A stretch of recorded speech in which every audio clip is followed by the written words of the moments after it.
Welcome back to Days of Our Lives, where quiet mornings never stay quiet, and danger always finds its way to Salem, even when nobody sees it coming.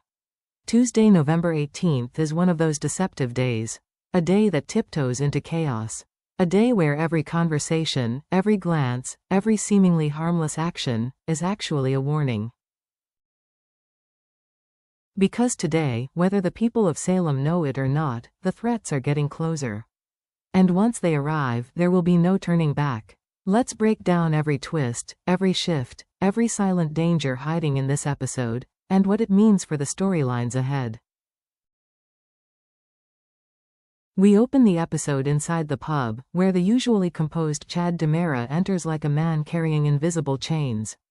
His shoulders are tense. His jaw is tight. His eyes? A mix of fatigue, fear, and something dangerously close to breaking. Gabby immediately notices. Chad doesn't ease into conversation, he unloads. Not with shouting, but with the kind of quiet, trembling frustration that tells you he's been holding this in for far too long. And then he says the words he didn't want to say out loud. Jennifer is tearing my family apart. This isn't a complaint. This is a father admitting he's losing ground. He's terrified Boston will take his kids away, not just physically, but emotionally. He's terrified of repeating the trauma after Abigail died. He's terrified of losing the only stability he has left. But he's saying all this to Gabby Hernandez, a woman who doesn't operate on sympathy. She operates on tactics. Gabby listens closely, not to comfort him, but to calculate. She tells him bluntly that if Jennifer is willing to uproot the kids, then he needs to stop playing defense. Stop being passive. Stop letting guilt dictate his decisions. Then comes the line that slices straight through Chad. You're a DiMera? Start acting like one. It's not just a suggestion, it's a trigger. Chad knows exactly what acting like a DiMera means. Schemes. Power plays. Crossing moral lines he promised never to cross.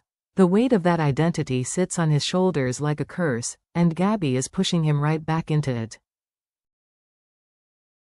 This scene is more than venting, it's the first step of Chad's moral slide. A shift toward a darker, more aggressive version of himself. And the most dangerous part?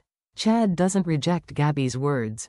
He absorbs them. A DiMera war is forming, and Gabby just lit the fuse.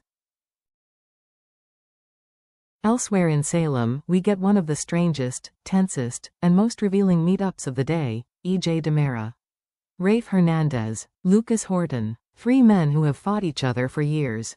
Three men who have nothing in common except the one woman who turned all their lives upside down, Sami Brady. The conversation starts off polite, almost too polite. But it doesn't take long before the walls come down. Lucas brings up the engagement.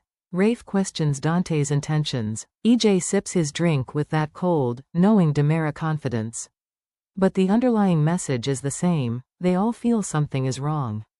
This isn't jealousy. This isn't nostalgia. It's instinct. Because each of these men has lived through Sami's chaos. Each has been burned, blindsided, or betrayed in ways that outsiders can't understand. So when Rafe mentions Dante's mob ties, when Lucas raises concerns about Sami acting strange, and when EJ quietly says, if she's hiding something, we'll know soon enough, you can feel the tone shift. This becomes less of a reunion, and more of a strategy meeting. Three exes, each with different motives, each with different levels of involvement, suddenly find themselves aligned. Not out of love for Sami, but out of fear for what's coming. This scene matters because DOOL rarely puts these three in the same room unless something big is brewing. And today's meeting is the writer's way of telling us, Sami's storyline is about to explode. And these three men will not stay on the sidelines. Tension builds next with Xander Kuriakis and Brady Black, who face each other like two men pretending they're not in a rivalry. They speak calmly, at first. Xander insists he's not trying to control Sarah. Brady claims he's only concerned about her well-being. But their voices sharpen. Their tempers flare. Every word is laced with territorial energy, the kind of subtle hostility that reveals how much they both care. Then Brady throws down the accusation. "You're using this divorce as a way to keep your hooks in her." And Xander snaps back. "Maybe stop pretending you know what's best for her." Their argument spirals, not into yelling, but into something more dangerous: male pride. Unspoken jealousy. The battle for influence over Sarah. Eventually, they force a truce. A handshake in spirit, not in truth. But the camera, and the emotional focus, shifts to someone else: Rachel Black. Standing nearby, listening, absorbing every word. Rachel, who has sabotaged Brady's relationships before. Rachel, who believes no one but Kristen should be with her father. Rachel, who sees Sarah as a threat to the only family she wants. Today's argument plants something toxic in her mind. Not just resentment, but a plan. A way to protect her father. A way to get rid of Sarah. Rachel doesn't throw tantrums. She strikes with intent. And we know exactly what she does next. She exposes Sarah to pistachios, the one allergen that could kill her. This isn't childish acting out anymore. This is premeditated danger. And today's scene is the chilling moment where Rachel transforms from a jealous child into someone capable of doing real damage. At the cafe, Theo Carver and Jada Hunter sit across from each other, both trying, really trying, to make this date work. Jada smiles politely. Theo nods, giving short but sincere answers. Nothing is wrong, but nothing feels right, either. There's no spark, no rhythm, no natural flow to their conversation. They sip their drinks. They comment on the weather. They reach for topics, but every sentence drifts into awkward silence. But while the chemistry between them is flat, something far more interesting is happening beneath the surface.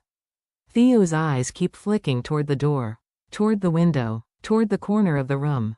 He's not paranoid, he's alert. Meanwhile, Jada's instincts, honed from years as a detective, won't settle. She's not just distracted, she feels watched.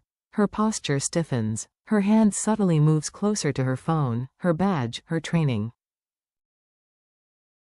At one point, a shadow passes behind them, and Theo jumps just slightly, small enough for most people to miss, but not Jada. "Are you okay?" she asks quietly. Theo hesitates. He doesn't want to sound strange. But even he can't deny it anymore. "Do you feel like someone's staring at us?" Jada doesn't answer. She only scans the room again, eyes sharp, breath held. This date isn't just awkward, it's unsettling.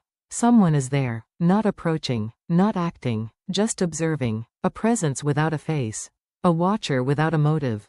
The whole moment becomes less about romance, and more about foreboding. Whoever is watching them isn't doing it casually. It's purposeful, intentional, like they're waiting for the right moment to step out of the shadows. Today, the threat doesn't show itself. It simply hovers, right at the edge of their awareness. A reminder that in Salem, even a boring date can turn into a warning.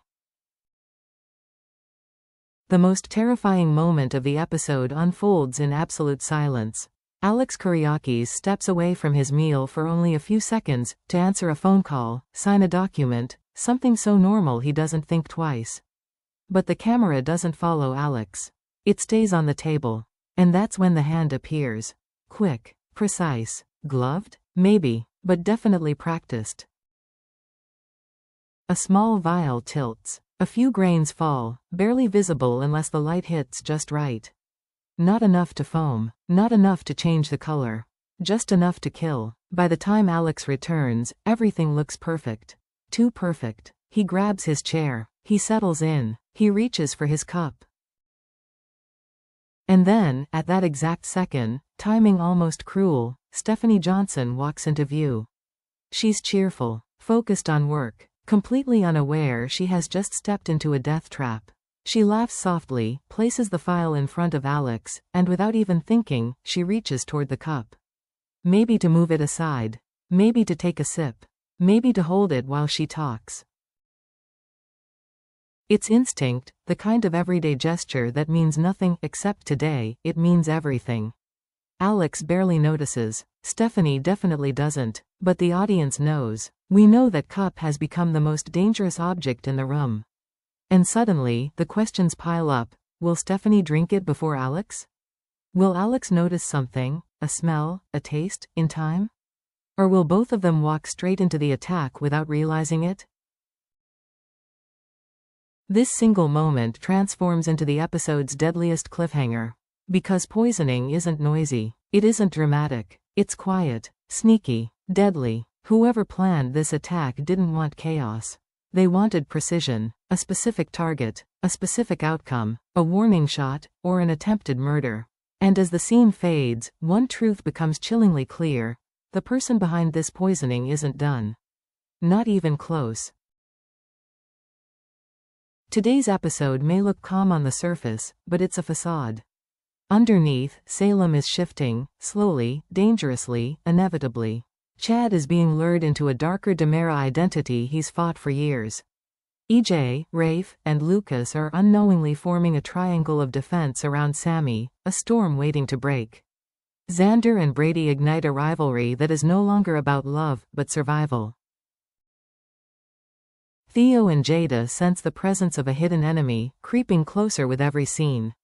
And Stephanie walks right into a silent assassination attempt she never even saw coming. Tuesday, November 18th isn't about explosions. It's about warnings, whispers, shadows, small decisions that will soon trigger massive consequences. This is the day danger didn't just approach Salem. It arrived, it settled in, and it's not leaving anytime soon.